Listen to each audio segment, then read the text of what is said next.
Hi children, have you heard or seen the magic snowbird? No? Then listen carefully and I'll tell you all about the magic snowbird. It was holiday time when mothers were giving lots of parties. Jim and Molly had been asked to a great many and they were very much looking forward to them. They had been to one and then a dreadful thing happened. Baby caught chickenpox. And that meant no more parties for Molly and Jim in case they caught it too. Wasn't it unlucky? They were so disappointed. Molly cried and Jim nearly did, but not quite. There was to be a Christmas tree at the next two parties they had been asked to. And now they would miss all the fun. It was too bad. Well, it's no use making a fuss, said Mother. You can't go, and you must be brave about it. We are all very sorry for you. Look, I believe it's going to snow. You will be able to play at snowballing soon. Sure enough, the snow was falling thickly. Molly and Jim went to the window and watched it. It came down like big goose feathers, soft and silent. Soon the garden was covered in a white sheet. The next morning, there was about 15 centimeters of snow everywhere, and the two children shouted with delight. We'll build a snowman. We'll snowball the paper boy. We'll build a little snow hut. Put on your Wellington boots, your thick coats and woolly caps, said Mother. Then you can go and do whatever you like. So out they went. How lovely it was. Their feet made big marks in the snow, and when they kicked it, it flew up into the air like powder. Let's build a snowman first, said Jim. So they began.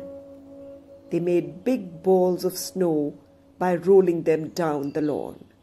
They got bigger and bigger, and when they were nice and large, Jim used them for the snowman's body.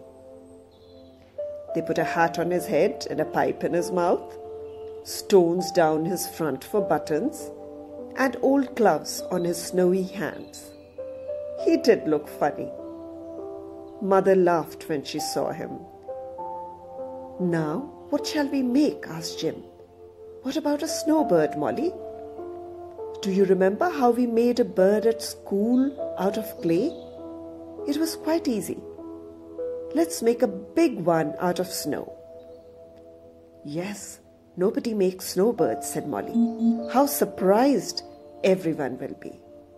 So they began. First they made a round body. Then they put the bird's long neck on. After that, they made a head with a beak of wood sticking out. Then they gave him a long tail sweeping down to the ground. He stood on two wooden legs and had two stones for eyes. So he looked very grand indeed. Isn't he wonderful? Cried Molly. Just look at him, Jim.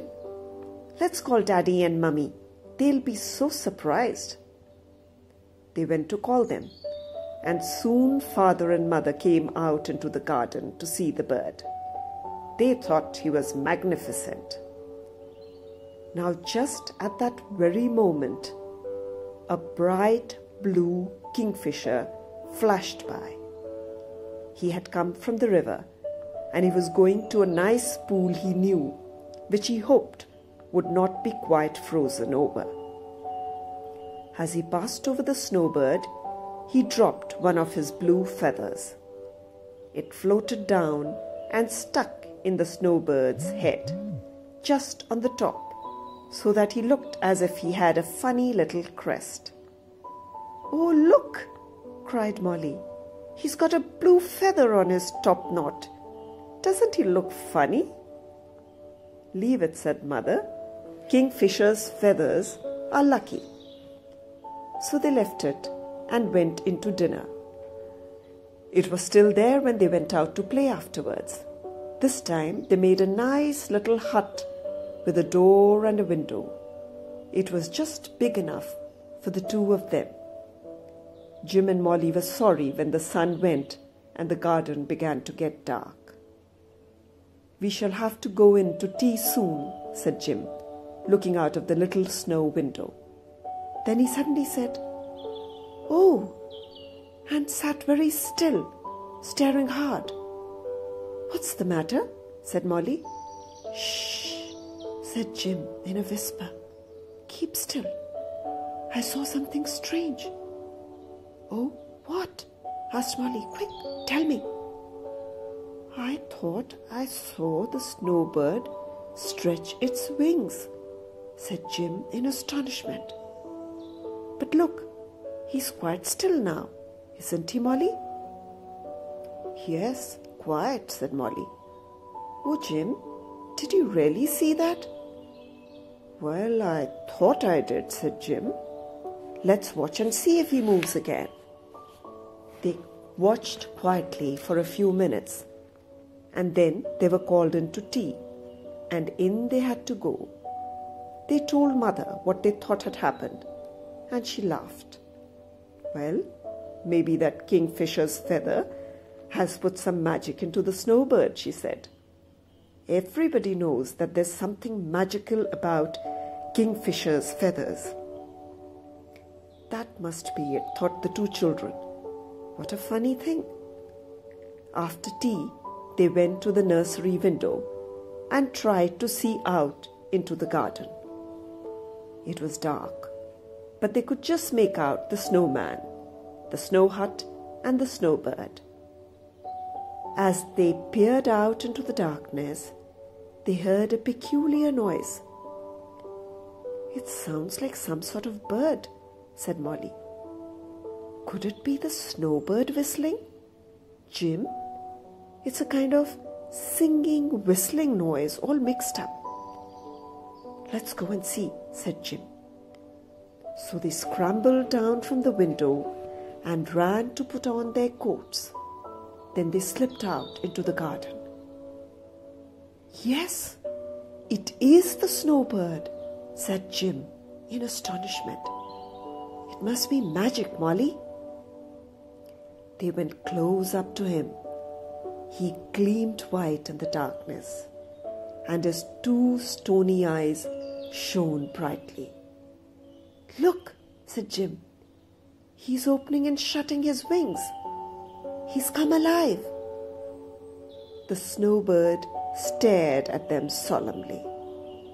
He stood first on one leg and then on the other. Then he flapped his white wings and stood on tiptoe. "Hello, hello, hello," he said. "It's nice of you to come and see me. I was just feeling rather lonely."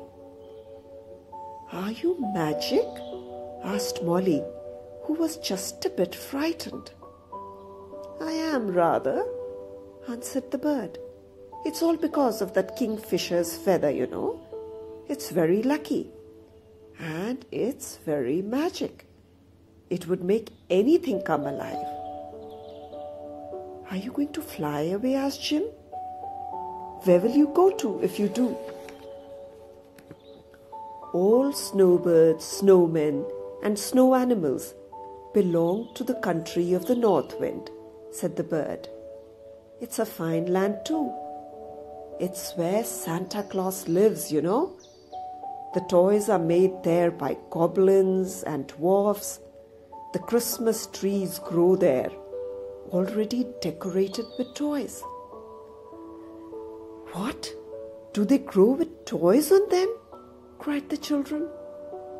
"We've only seen the kind that you buy and dress up with toys yourself." "Pooh," said the bird. "Those are stupid.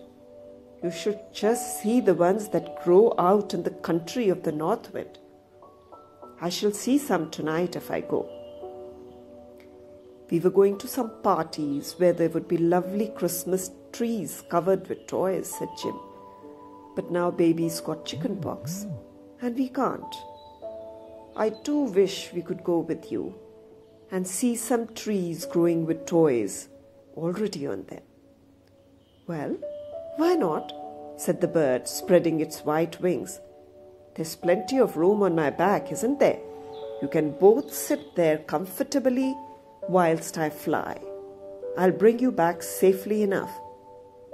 "Ooh!" cried both children in delight. "What an adventure!" "You may find me rather cold to sit on," said the bird. "I'm made of snow, you know. You'd better get a cushion to put on my back. Then you won't feel cold." Jim ran to the house and fetched a big cushion from his bedroom. He popped it on the snowbird's back, and then he and Molly climbed on. The bird spread its wings, and then whoosh, he rose into the air. Molly and Jim held on tight.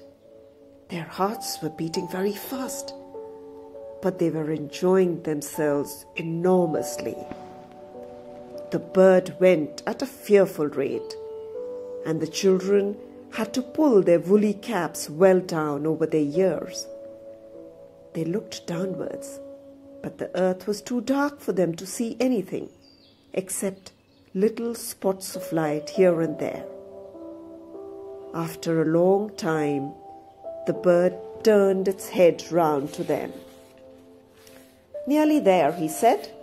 "Isn't this fun?" "Yes," shouted the children. "Oh, look! Everything is getting lighter. The sun is rising." "Yes, we've gone so fast and far that we've met him again," said the bird. "I'm going to land now, so hold tight. You'll be able to see everything quite well soon." Down he went and down.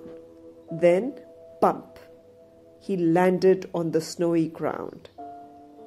Jim and Molly jumped off his back.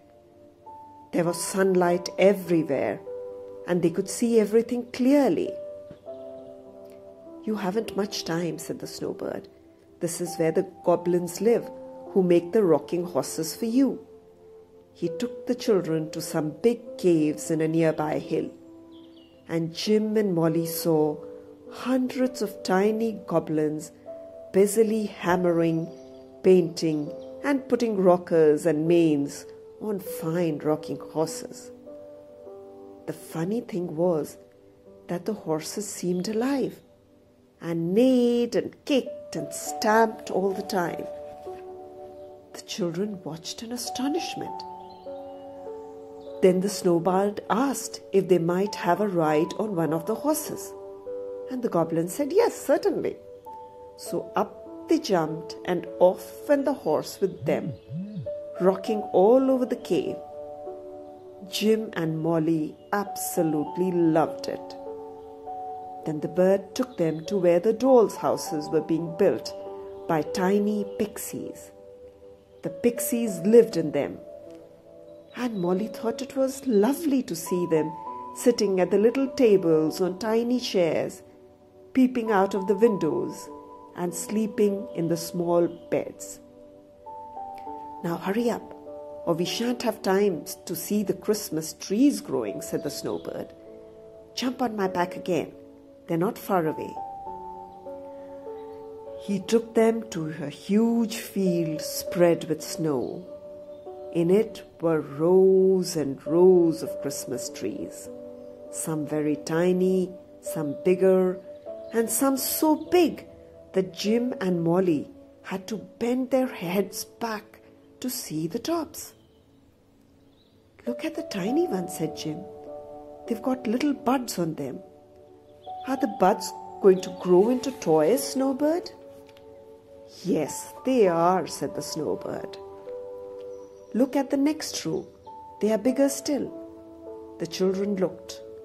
They went from row to row and saw the toys getting bigger and bigger as the trees grew in size. At first they were tight little buds, then they loosened a little, and Jim and Molly could make out a tiny doll or a little engine. The next sized trees had toys a little bigger, and the largest trees of all were dressed with the biggest, loveliest things you could imagine. Fairy dolls, big books, fine engines, great boxes of soldiers, footballs, and all kinds of things hung there. Well, the little trees grow into big trees like this, with all the toys the right size? Asked Molly. Of course, said the snowbird. Then people buy them. Look, this tree is bought by someone. It has a label on it. It is to be fetched tomorrow. Jim read the label. For Jack Brown's party, it said. Oh, cried Molly, why, that's the party we were going to tomorrow. To think that this lovely tree is going to be there. Oh, I wish we were going. Her eyes filled with tears, and the snowbird was terribly upset. Don't, please, don't, he begged. Look, you shall have a little Christmas tree seed for your own. Plant it, and it will grow into a good size by next Christmas. And have toys on it too? Asked Molly. Certainly, said the bird. He pressed something into Molly's hand. She took it. It was a tiny silver ball, the sort you see on Christmas cakes. Thank you, said Molly. I'll be sure to plant it carefully. What fun to have a Christmas tree of my own, with toys and everything on. Now it's time we went back, said the snowbird. It's nearly 7 o'clock by your time, and your mother will want to put you to bed. Jump up again, my dears. Up they climbed, and once more the snowbird flew back into the darkness, leaving the sun far behind him. The wind blew hard, and the children held on tightly, afraid of being blown off. Pooh! Isn't the wind strong? Cried the bird. Then suddenly he gave a terrible cry. Oh, whatever is it? Cried Molly. The wind has blown away the kingfisher's feather on my head, cried the bird. The magic's going out of me. I shall soon be nothing but a bird made of snow. Oh, I hope you get home safely before that happens.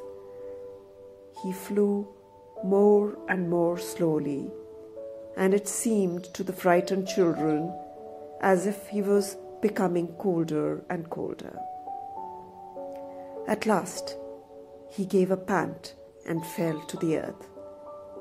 The children tumbled off and rolled on the snowy ground. Then they picked themselves up and looked around. Are we home or not? Asked Jim. I can't see the snow hut or the snowman, can you, Molly? No, said Molly. But look, Jim, isn't that our summer house? Yes, it is. I can just see the weathercock on the top by the light of the stars. We are at the bottom of the garden. The poor old snowbird couldn't quite get back to the lawn he started from. He's changed into snow and nothing else, said Jim. What a pity that blue feather got blown away. Children, children, didn't you hear me call? Cried Mother crossly from the window. What are you doing out there in the dark? You know you ought to be inside by the fire. Come in at once. Jim and Molly picked up the cushion and ran indoors. They tried to explain to Mother where they had been and all about the magic snowbird, but she was too cross to listen. She just popped them into bed and left them.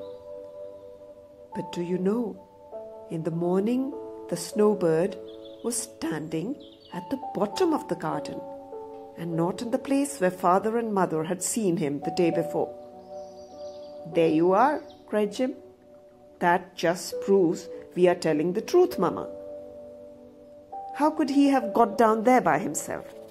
That shows he did take us last night and couldn't quite get back to the right place.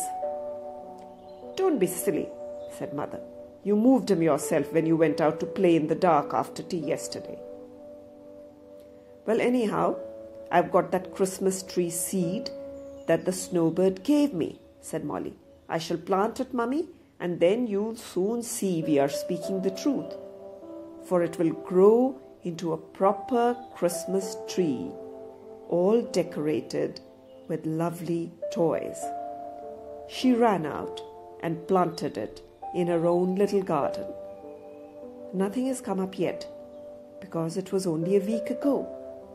But wouldn't you love to see everyone's surprise when it really grows into a beautiful Christmas tree with a fairy doll at the top and engines, books, teddy bears and the other toys hanging all over it? So that was quite an adventure Jim and Molly had. So children, don't ever stop believing in magic. And if you find a kingfisher's feather, keep it, and some magic might happen in your life. Good night.